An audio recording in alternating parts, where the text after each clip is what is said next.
அவதூறு பேச்சு, பிரபாகரனுடனான morphing photo ஆகியவற்றால் அதிமுகவும் சீமான் மீது கடும் அதிருப்தியில் இருப்பதால் ஈரோடு கிழக்கு தொகுதியில் புலிப்பாய்ச்சல் காட்டி வருகிறது திமுக.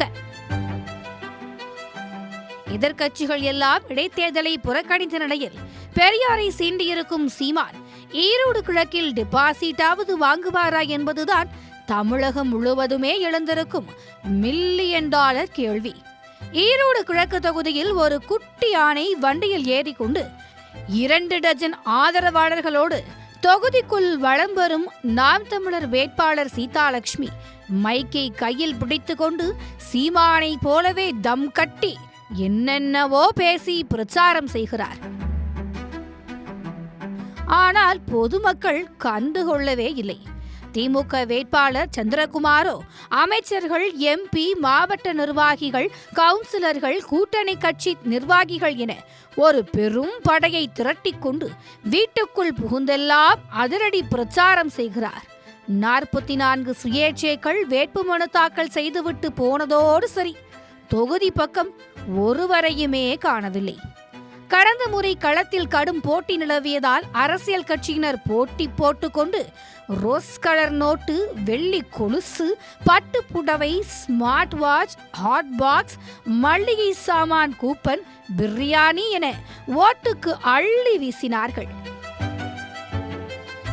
இந்த முறை அப்படியான கவனிப்புகள் எதுவும் இல்லை என்பதால் தொகுதிவாசிகள் என்று இருக்கிறார்கள். பிப்ரவரி 5ஆம் தேதி வாக்குப்பதிவும் 8ஆம் தேதி வாக்கு எண்ணிக்கையும் நடைபெற இருக்கிறது. பிரச்சாரத்திற்கு அழைத்து போகும் பொதுமக்களுக்கு ₹500 பேட்டாவும், வேட்பாளருக்கு ஆரத்தி எடுத்தால் ₹100 மட்டுமே தற்போதைய சப்ளை. கடந்த இடைத்தேர்தலின் போது 20 அமைச்சர்கள் ஈரோடு கிழக்கில் இறங்கி தெரு தெருவாக பிரச்சாரம் செய்தும் பரிசு பொருட்களை வாரி இறைத்தும் அதகலப்படுத்தினர். ஆனால் இப்போது அனைத்து பணிகளையும் தொகுதியின் ஒரே அமைச்சரான முத்துசாமிதான் கவனித்து வருகிறார். பெரியாரை அவதூறாக பேசிய சீமானை ஈரோடு மண்ணில் பிரச்சாரம் செய்ய விடமாட்டோம் என பெரியாரிய சமூக நீதி அமைப்புகள் பல்வேறு திட்டங்களுடன் தயாராக இருந்தன. அப்படி இருந்த சுமார் 48 அமைப்பினரை அழைத்து பேசிய அமைச்சர் முத்துசாமி, சீமானுக்கு எதிர்ப்பு காட்டுகிறேன் என்று நீங்கள் ஏதாவது செய்தால் அது திமுகவின் அடாவடித்தனம் என்றுதான் பிரச்சனையாகும். சீமான் எந்த இடையூறும் இல்லாமல் பிரச்சாரம் செய்துவிட்டு போகட்டும், அமைதியான முறையில் தேர்தல் நடத்த ஒத்துழைப்பு கொடுங்க என அறிவுறுத்தியிருக்கிறார். கடந்த முறை அதிமுக, பாஜக வேட்பாளர்கள் களத்தில் இருந்தபோதே திமுக கூட்டணியின் வேட்பாளரான EVKS இளங்கோவன் 1,10,156 வாக்குகளை வாங்கியிருந்தார்.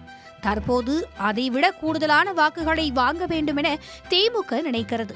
அதே சமயம் நாம் தமிழர் கடந்த முறை வாங்கிய 10,827 வாக்குகளுக்கு மேல் வாங்கிவிடக் கூடாது என்பதிலும் தீவிரமாக வேலை செய்து வருகின்றது. குறிப்பாக சீமான் கட்சி டெபாசிட் வாங்க கூடாது என்பதுதான் கட்சி நிர்வாகிகளுக்கு திமுக போட்டிருக்கும் கண்டிப்பான உத்தரவு என்கிறார்கள். இதையடுத்து பூத் வாரியாக களமிறங்கி திமுக ஆதரவாளர்கள் யார் நடுநிலை வாக்காளர்கள் யார் என்ற பட்டியலை கையில் அழைத்துக் கொண்டு களமாடி வரும் திமுக, சீமானுக்கு ஓட்டு போடாதீர்கள் என மிக தீவிரமாக பிரச்சாரம் செய்து வருகிறது.